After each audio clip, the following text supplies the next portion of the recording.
Hello, and welcome to the Embrace Balance, Discover Joy podcast. I'm Amanda Butland, your host and intuitive life coach. Hello, and welcome to another episode of the Embrace Balance Discover Joy podcast. Today, my special guest is Meghane Lex. Meghane, it's so great to have you with me today. Hi, how are you doing, Amanda? I'm great. Thank you. I'm so glad to have you on today. I'm going to ask you my icebreaker question that I ask all of my guests. Would you mind sharing with us what activity or hobby brings you the most joy and why? Okay, off the top of my head, I have three. One is eating, two is reading, and three is yoga. I love it. I love that you said eating first. I'm also such a foodie. I'm like, oh my goodness, I love food too. It does bring a lot of joy. Nice. Like I before this, I had a hard-boiled egg, and it brought me some joy. Awesome. And then just for the other two, so reading, yes, always, I'm like not sure what it is you read, but I stopped reading fiction a long time ago. I got obsessed with like nonfiction, so that's all I read now. I was just thinking the same thing. I was reading this Twilight book, like Midnight Sun. It's the one that's on Edward's perspective, and it's Mm. big. And it's like it's not. I don't mind that it's a long book. It's the fact that I don't feel like I'm learning anything as much. Like when I read a Ah, nonfiction, I just feel like I'm getting. It's almost like you're in school and you're learning and you're getting more tools. Whereas a fiction book, it's nice and everything, but it's not as helpful as a self-help. Self-help. yeah, yeah, I love it. And then the last thing you mentioned, yoga, which I know you are a yoga instructor. So we're just gonna start talking then about you now. We're gonna dive right in.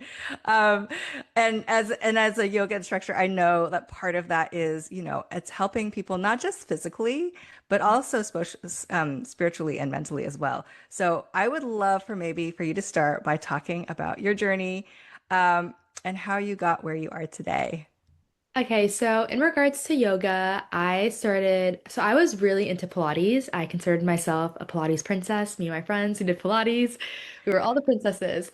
But then after a while, I noticed that while it was building my core, it wasn't really helping me as much mentally. And then one day, I tried yoga. I actually did yoga a lot growing up in Maryland. But once I came out to LA, you know, when you kind of move somewhere, your priorities kind of change and your hobbies change a little bit. And I was also in college, so it was kind of hard for me to do yoga while I had a gym at school. But yeah, recently I was doing Pilates, and then last year I realized that, yeah, it wasn't really doing as much for me mentally. So then I did a yoga class, and once I sweat in yoga, it's just like, physically and spiritually detoxifying. And so I just felt like I was also the moves, like having your own body instead of being dependent on a machine is a lot, even that in itself is almost powerful and it's self-empowering. So I realized that I enjoyed yoga a lot more than Pilates. And then I was doing yoga for like a year and a half. And then one instructor was like, "Oh, Megan, you should do the teacher training." And I was like, no, I'm gonna save my voice for like acting in my podcast. Like I don't want to do, I'm enjoying being a student. I don't really want to be a teacher. But then the next week or a few days later, another instructor told me that I should also do the training. So I'm very spiritual in the sense. So I felt like the second time was like a nudge from the universe. So I was like, okay, let me start training. So then I started training, and there's classes online where you can literally learn to be a yoga instructor and get a Yoga Alliance certificate. So I started doing that, and now I teach online and sometimes in person. Awesome. I love that. And I love what you said about how it's detoxifying because it is, and also sort of your spiritual nudge in that direction. I love that so much because yes, oftentimes, you need a little nudge to go in the direction that, the universe is wanting you to go, because we don't always know our own paths and we need those little nudges. And I did want to talk a little bit, I think you mentioned sort of the spiritual part of it, right? Would you mind maybe talking a little bit about more about sort of the spiritual and mental components of yoga? Because I think that's something that oftentimes people overlook. Mhm. So I would want to say in yoga, I like to go whenever I would go to class. I think this also probably helped me really dive into it quickly was I would, for 30 minutes, even before class, I would meditate. And yoga really is a meditation. Like, as long as you're breathing, you're doing yoga. So it's kind of like you're quieting your mind and you're doing these moves that are stretching your body. So you really are kind of getting a mind, body, and soul connection because you're also at a I know this might sound a little crazy, but you're also in a blissful state when you're doing yoga sometimes. And when you're in that state, your consciousness is, you're just a lot more free and you're a lot more just in tune with who you are in that moment. And I really like to do yoga without too much music so that you can hear your thoughts as well.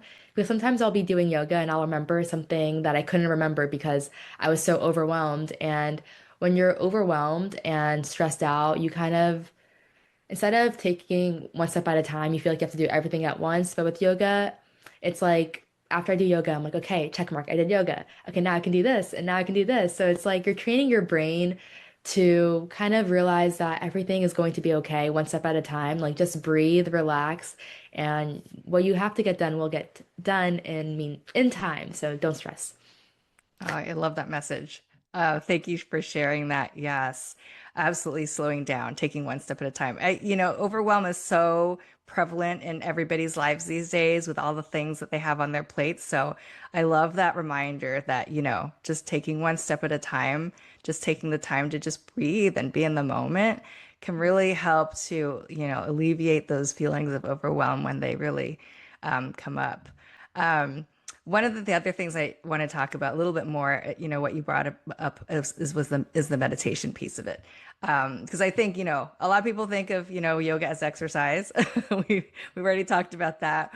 But the meditation, like you said, you don't even play music sometimes because it's like a meditation. So you probably wouldn't. You'd like just want to probably focus on the feelings of your body and your thoughts that are in your mind, or even trying to clear your thoughts so that you can, really get into a deep meditation. When you're teaching people yoga, and maybe for a beginner who has challenges with sort of quieting the mind and really getting into that present moment and being physical, like feeling their physical selves, what sort of tips or tools do you have for people to really help them get centered if they're a beginner? Yeah, so I like to tell people well, my favorite mantra of life, one of my favorites, is let go, let God. And if you don't believe in God, you can say let go, let the universe, or let go, let be. And that to me is not just saying like be lazy and just don't do anything. It's really just saying let go of what you can't control and let the universe take care of the rest. So I like to repeat that to people. And I also just like to have everyone think of one word because, like I said, the one step at a time, one word at a time. Like maybe just think of the word peace. And if you just think of the word peace, you'll try to kind of convince your body and mind to be peaceful. So I try to let people kind of be guided in a way to think of something peaceful, have a mantra, have something that's easy, that doesn't make their brain work too much, but almost will help your brain like de-stress. And yeah, I also just recommend that people close their eyes. And I try to also like I feel like the darker the room, the more you can also just focus on your being and everything. So I also try to emphasize being in a dark room or dim the lights. I like that. Sometimes just being in a dark space without all the bright lights and all the loud sounds is just very calming, right? It really is. Like unless I'm have to be have my lights on, like necessarily, I don't really want to. I love that. I also love what you said about sort of just being. Like it's not laziness to just be. There's something about just sort of being and not doing, right? Because people, we live busy lives and everybody's just like go, go, go, do, do, do. But not sitting back at any point in time and not necessarily being, like you said, being lazy and not doing anything, but just allowing themselves to be in their bodies, just physically noticing what's going on with them and taking the time to sort of have some maybe deeper thoughts. um, the other thing I wanted to talk to you a little bit about, because you mentioned it like very briefly, was your podcast because I know you have a podcast as well, and I would love to maybe have you talk a little bit about what is it that you share with your audience. What is it that you're out there messaging? So my podcast, it really started during the actor strike when the studio where I was doing self-tapes at, they also have podcasts. So it kind of, I feel like was a nudge from the universe in a way as well. And so when I started doing my podcast, my first episode was Protect Thy Energy. And it was at the beginning of 2024. So at the beginning of last year. And at that time, I feel like at the end of every year, I kind of have a evaluation of the year, and I for some reason feel more in tune with what I want at the end of the year. It's almost like when the clock is like running out, I'm like, wait, what do I want? Like, how do I want this next year to be different? And so when I started my podcast, I really just was talking to other people, but I was also kind of talking to myself and kind of manifesting the life I wanted for myself. And at that time, I wanted to protect my energy, protect my peace, and find ways to be the best version of myself. And sometimes you have to take a step back and kind of learn who you are, because when you know who you are, you know who you want to be around and what you don't want to be around and things you want to do. And yeah, doing my podcast was something that was kind of like an online journal, a personal journal of mine that I was able to share and just talk about what I was going through. Sometimes I'll talk about like relationships and dating and things like story times. I'll change the names and everything. Or sometimes I'll do I have an episode called Narcissism, where I just talk about the traits of a narcissist and yeah, how to spot one, and yeah, all that fun stuff. Awesome. That sounds like a lot of fun. Variety of topics. I love it. And people are probably wondering now, like, why are we talking about this? Because I thought this was a podcast about coaching. So we had to come to this, right? But what you do is so interesting. So I wanted to like make sure we touched on all of that first. But I do want to talk about it because you're sort of a self-proclaimed coach, but you've also benefited from working with coaches. Would you mind maybe sharing a little bit about sort of your coaching journey, sort of, how coaching has impacted you and why it is that you do what it is that you do today? Yeah, so I have definitely been through moments in my life where I needed help just getting out of a dark hole, as they say. In 2020, I was dating this guy who passed away from an overdose. It was during like the fentanyl epidemic, so I actually lost two boyfriends to fentanyl in like a close period. So the first time I was really sad, and the second time I was really angry, and both times I seek therapy. And I learned so much about myself through therapy. And I learned that a lot of the things I was going through was unhealed trauma. And I realized that trying to run away from the pain or trying to numb the pain was never going to get rid of it. And I realized that the only way out is through. So I just, yeah, just started to journal a lot. I started to do a lot of inner work, spend a lot of time with myself, which I always kind of was like a little bit of an independent type of girl. Like I've always had a lot of friends, but I've always valued my alone time because I feel like I am very in tune with my emotions. Sometimes I'll ignore them, but I feel like I'm pretty in tune with them for the most part. So I just started to just become more and more in tune with who I am. And through coaching, I realized that like growth is a journey. It's never ending. We're going every day. And it was just nice getting the tools that were within me through coaching. It helped amplify those tools. And now I just love helping others and always try to give good advice and always try to seek good advice.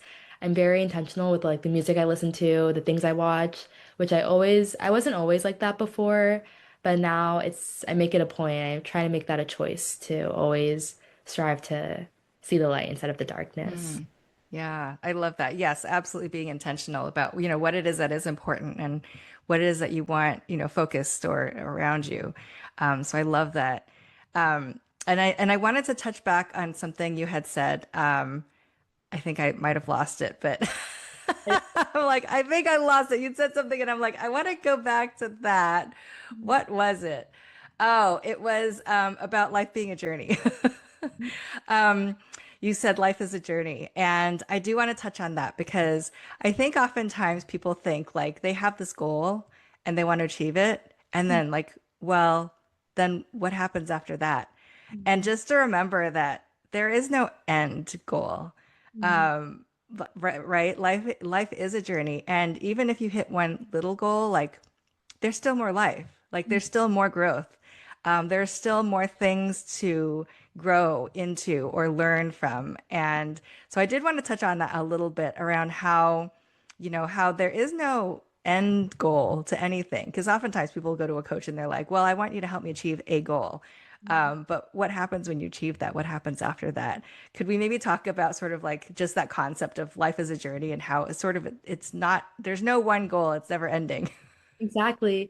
I completely agree with what you're saying. And yeah, when it comes to growth, yeah, I was saying you're growing every day. And I kind of think about the antithesis of that. It's so funny. You're literally just saying things I've been thinking about like so much recently. But yeah, the antithesis of growth is being stagnant. And I'm someone who I'm always trying to do a bunch of things. I'm always trying to have like I don't know, I'm just always trying to do a lot. So to me, stagnancy sounds so, is that a word? But to me, being stagnant sounds so scary. And that is also something that I've had to work on because I kind of was that person that was like, and then what, and then what?